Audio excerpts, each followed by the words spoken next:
Boa tarde a todos. Estamos em 3 de outubro de 2018, são 14 horas e 12 minutos.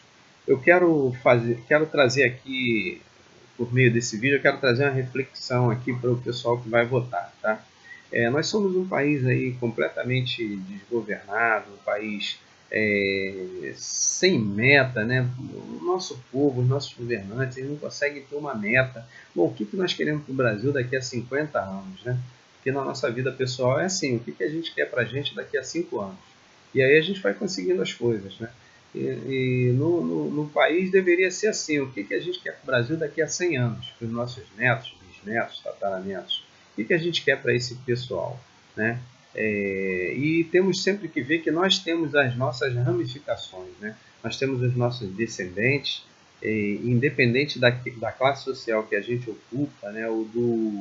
Da classe social que a gente ocupa, né? O da quantidade de dinheiro que nós temos nos nossos bolsos, né? A gente tem que ver que lá na frente vai ter alguém com o nosso DNA que precisa que o mundo seja melhor, né?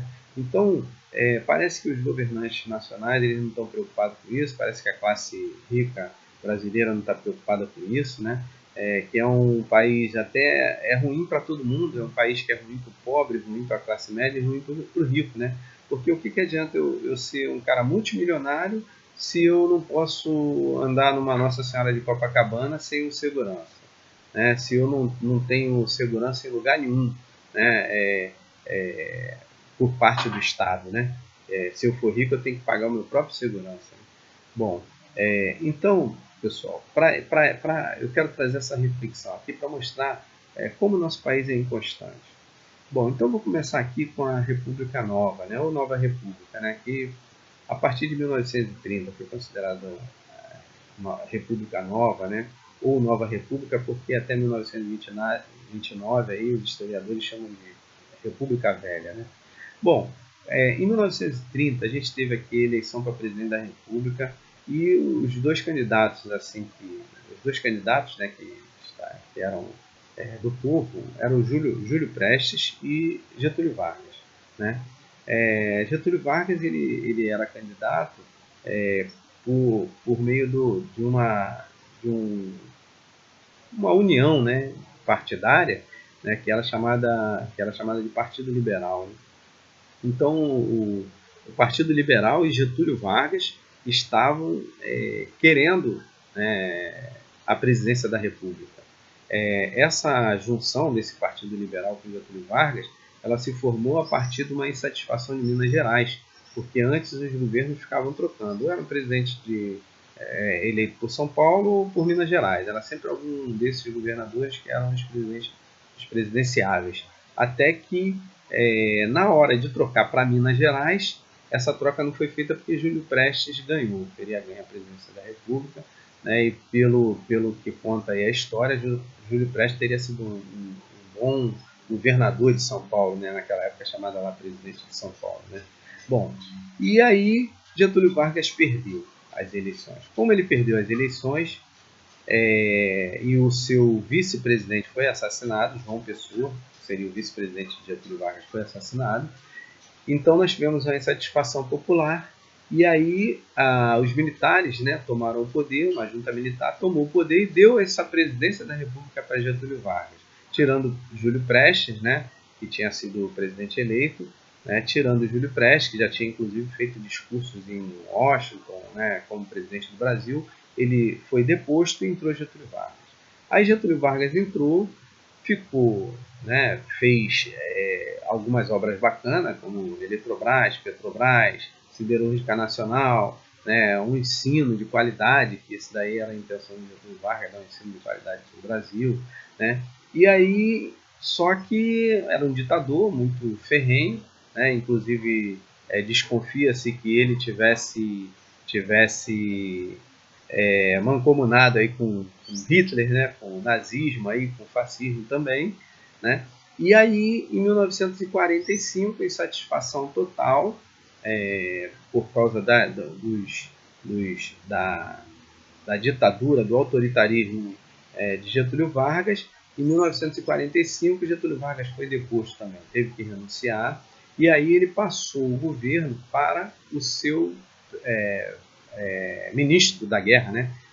Quem assumiu a presidência da República foi o Dutra, né?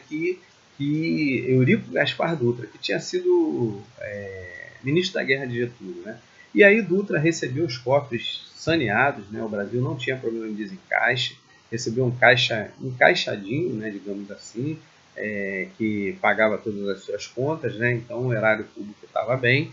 E aí Dutra recebeu esse cofre maravilhoso e em alguns poucos anos de governo ele detonou os cofres públicos também, porque comprou muito material bélico, restos da Segunda Guerra Mundial produzido pelos Estados Unidos, e aí com uma parceria maior com os Estados Unidos, afastando-se aí dos países de Alemanha e Itália, né, fugindo do fascismo e do nazismo, e aí fez uma parceria maior com os americanos e por causa dessa parceria os cofres foram esvaziados porque se comprou um montão de material bélico aí, né, dos americanos e os nossos cofres foram esvaziados, né? Bom, e aí quando chegou em 1951 Vargas sobe de novo ao poder como presidente da República. E aí como presidente da República Vargas fica, né, um curto período e se suicida. Após o suicídio de Vargas, né, o governo troca de mãos ali e fica conturbado, porque naquela época a gente tinha um pensamento muito forte sobre o comunismo, né? E aí os militares assumem o poder em 1964, né? Fazem uma revolução e assumem o poder de novo. E aí em 1964 os militares assumem o poder, tem uma junta militar, né? Assume o poder e tal, e aí passam vários presidentes, né, militares, até 1980. Em 1980, o povo vai às ruas e começa a querer direta já. O povo começa a pedir direta já, porque aí já tem uma série de outras insatisfações. A gente tinha, hoje o pessoal não lembra, mas a gente estava com a economia já desgastada, a gente estava cheio de problema, além do autoritarismo também, né?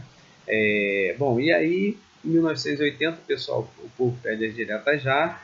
Em 1985 o governo é entregue aos civis novamente e aí o presidente que deveria assumir, que seria o Tancredo Neves, falece. E aí Tancredo Neves morre, né? E aí vem outros presidentes. Aí nos anos 90, aí, 1994, 95, foi pensado o Plano Real, que foi a grande sacada. O Plano Real ajudou bastante o Brasil.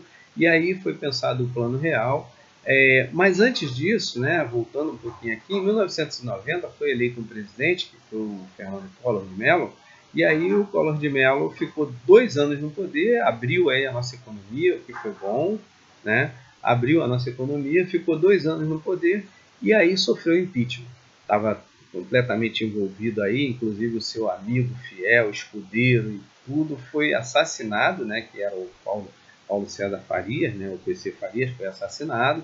Então, assim, Collor sofreu denúncia do seu próprio irmão, né? Então, degringolou novamente, a história do Brasil degringolou, né? Em 1992 ele teve que sair, e aí saiu, aí depois disso vieram, né? Aí a gente vem novamente aqui, nós tivemos o Plano Cruzado e tal, aí Fernando Henrique pegou carona nesse Plano Cruzado, porque ele, não foi ele que fez o Plano Cruzado, quem fez foi o presidente da época, e aí Fernando Henrique, aí nós tivemos outros presidentes aí, até que chegou ao governo Lula. No governo Lula, a gente hoje pode perceber que tudo que ele fez foi planejado, né? Ele se uniu aos ricos para ficar cada vez mais rico, né? Então se uniu aos ricos com um sistema de propina, a empresa que tem o próprio departamento de propina, né? Uma empresa abriu um departamento de propina, isso tudo arquitetado pelo Lula, né? E aí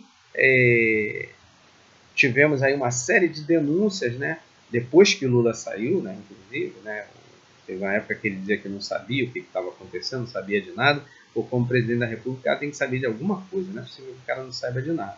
E depois, essa questão aí de que ele roubou, não roubou, isso está na mídia, todo mundo está sabendo, e se ele não conseguiu provar que não roubou, é porque roubou, né? A gente tem os advogados, e ele teve os advogados, então isso é muito importante, porque ele está tendo todos os direitos de defesa, mas não está conseguindo provar que é inocente.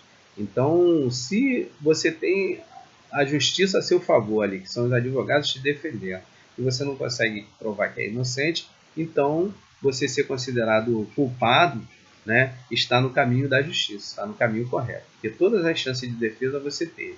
E o Lula não está conseguindo, com a chance de defesa dele, ele não está conseguindo provar que ele merece estar solto, ao contrário, está conseguindo provar que ele tem que estar preso realmente, mas deveria estar muito mais preso, o seu nome deveria ser falado muito menos, né? E os seus parceiros aqui fora deveriam estar todos preocupados, todos eles, todos os parceiros do Lula deveriam estar preocupados, né? Mas parece que não estão, né? Porque volta e meia se faz alguma coisa aí para falar nome de Lula ou para safar, tentando safar o Lula, entrevista, né? Então os parceiros dele deveriam estar preocupados, né? Porque paciência tem limite. Bom, então o que é que acontece? E aí depois do governo Lula, né, que enganou metade do povo brasileiro, né, os pobrezinhos lá que dependem de Bolsa Família e foram comprados por ele, né, e os ricos também que faturaram milhões, aí, que roubaram bilhões do nosso cofre também comprados por ele. Então tá todo mundo, tem esses dois grupos aí torcendo por ele. E no meio fica aquelas pessoas de bem, né, que são da classe média, né, que contribuem para que a Bolsa Família seja paga e contribuem para que a propina seja, né, porque os nossos cofres sejam acharcados aí, pagando seus impostos devidamente, né, contribuem para os dois lados se darem bem, né? Bom, e aí nós tivemos então a Dilma Rousseff como presidente do Brasil, né, depois do Lula, e a intenção era essa. Então sai um cara do PT, entra outro e vai se perpetuando até que, né, só que eles não deram sorte, que antes do governo Dilma acabar, a gente teve uma série de denúncias aí, né? E aí a Dilma também foi, né, sofreu também o impeachment, né? Sofreu o impeachment e teve que sair da presidência da República. Bom, então, com esse breve passar aí pelo Estado, pela nova República, né? Aí pegando o século XX, XXI, né? Nós tivemos aí que o Brasil teve uma revolução em 30, o Brasil teve uma revolução em 45, tivemos um presidente que teve que renunciar, tivemos um outro presidente que rapidamente não fez absolutamente nada, não sei zerar os cofres públicos, né? Aí depois tivemos um período conturbado da nossa história aqui, que foi uma década sem nada, né? 1955 a 1964. Aí tivemos depois a Revolução, né? E aí essa Revolução de 64, quando chegou em 1980, a gente já teve uma insatisfação geral do povo, e aí em 1985 nós tivemos um presidente que morreu, e aí depois tivemos um impeachment em 1992, e aí depois tivemos um impeachment em 2016, né? Então nós tivemos aí nove movimentos aí que só serviram para atrapalhar o andamento do nosso país, né? E agora estamos de novo com esse problemaço de corrupção, essas coisas todas que estão acontecendo no Brasil, e o povo brasileiro está precisando de um salvador. Pensando em Salvador, quem foram os dois nomes que apareceram? Joaquim Barbosa e Bolsonaro. Joaquim Barbosa, intelectual, cientista, né? Ministro, né? E para ele não tinha carreira política a seguir, né? Então ele reparou que não era aquele quadrado que ele queria entrar e se manifestou aí contrariamente a ser presidente do Brasil. Bom, passou a presidência do Brasil, né, para Joaquim Barbosa, restou o outro nome que o povo pediu, Bolsonaro. Bom, quando o povo pediu Bolsonaro até então não dizia que queria ser presidente do Brasil, nunca tinha dito, eu quero ser presidente do Brasil, nunca tinha dito, eu quero me candidatar nas próximas eleições, nunca tinha dito, né? Mas aí, pegando carona nessa intenção do povo, né, o povo clamando por um salvador, Bolsonaro aceita ser presidente do Brasil, afinal de contas ele é político e a carreira de político lá no finalzinho é presidente do Brasil, é que o político quer, né? E aí ele aceitou, né, esse encargo, mas aí começou a fazer um montão de besteira, falar um montão de besteira, o discurso sempre o mesmo, né? E aí começa a aparecer aí os maus tratos de Bolsonaro com as mulheres, aparece na falação de Bolsonaro sempre subliminarmente, né, um pensar racista, né, classifica pessoas pela cor, né, e o cara do morro é o neguinho, né, bom, e aí com essa falação do Bolsonaro, ele começou a cair em descrédito para muita gente que o queria como presidente no começo, né? E aí até que ele pega um vice que também com 2 falações só já detona metade dos eleitores do Bolsonaro. Bom, pessoal, mas aí entra uma outra questão. É o povo que está querendo. O povo está querendo Bolsonaro, né? E eu vou me declinar isso aí. Eu vou com o povo. O povo está querendo Bolsonaro. E agora, povo, né?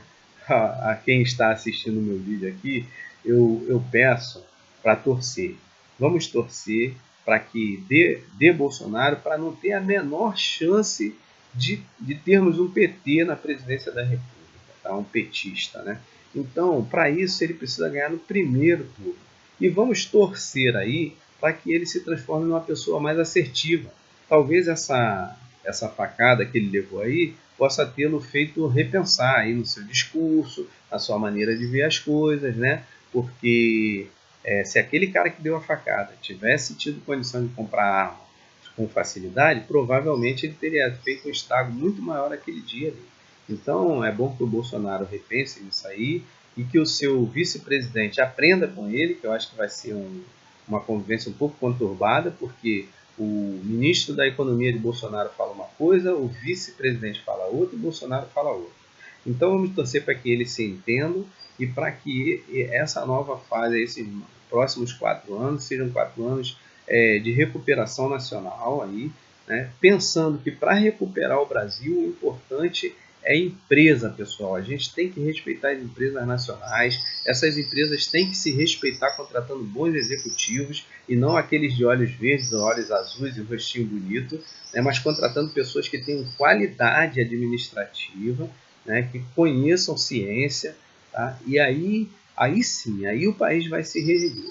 A gente precisa de que o presidente da República repense aí, diminua aí alguns impostos federais que ele pode fazer com mais rapidez, né? Tipo isentar um IPI desses aí, porque a gente já viu que quando isentou o IPI, a indústria automotiva foi bem pra caramba, né? Então a gente precisa de que o Brasil repense, não é reforma tributária de 4 anos não, o Brasil precisa rápido de um alívio na carga tributária, né?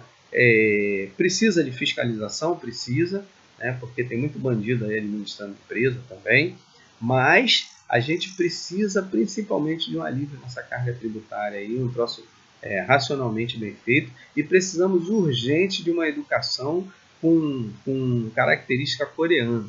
A gente precisa fazer uma parceria com a Coreia, para a Coreia nos ensinar a sermos bons estudantes, né? E aí provavelmente seremos também bons profissionais. Ok? Bom, pessoal, então isso é o que eu gostaria, né, de passar, tá? Para o pessoal pensar em cada um. Qualquer presidente da República que diga que vai baixar juros, um decreto, qualquer presidente da República que diz que vai distribuir Bolsa Família, que vai fazer, né, que vai aumentar a quantidade de presídio. Pensem, por favor, pessoal. A gente precisa aumentar a quantidade de empresas no Brasil. A gente precisa atrair capital estrangeiro para cá. A gente precisa aliviar nossas empresas. A gente precisa diminuir a quantidade de empresa que está quebrando aí, pedindo recuperação judicial. Isso é o que a gente está precisando no nosso país, tá? Fora isso, o que a gente precisa é de brasileiro trabalhador, né? E esse brasileiro trabalhador independe de sexo, independe de raça, independe de opção sexual. Todo mundo, em toda raça, aí, em todo grupo étnico, tem quem trabalha e quem não gosta de trabalhar. Tá? E a gente está vendo aí que no grupo étnico branco no Brasil, a gente está cheio de bandido aí roubando milhões de dólares do nosso país. Então não venha com esse negócio de que uma raça é melhor do que a outra, não, porque pode ser em tudo que for lugar do mundo aí, mas no Brasil não é não. No Brasil a gente só tem que reclamar, né, da classe dominante que é na sua maioria branca, né? Então, pessoal, é isso que eu quero deixar aqui, tá? Por favor, pensem bastante nesse voto, e aí Bolsonaro ganhando, vamos torcer para que ele se oriente, né? Vamos ver aí se a gente consegue dar uma bússola para ele de presente, para que ele se oriente, tá? E aí sim, aí a gente vai ter um país muito melhor do que o que nós temos hoje, e uma possibilidade dos nossos descendentes viverem bem, terem qualidade de vida, tá? Então, vamos torcer aí para que ele pense o que nós queremos para o Brasil daqui a 100 anos. Tá? Então, eu vou ficando por aqui. São 20 minutos de gravação. O meu boa tarde a todos.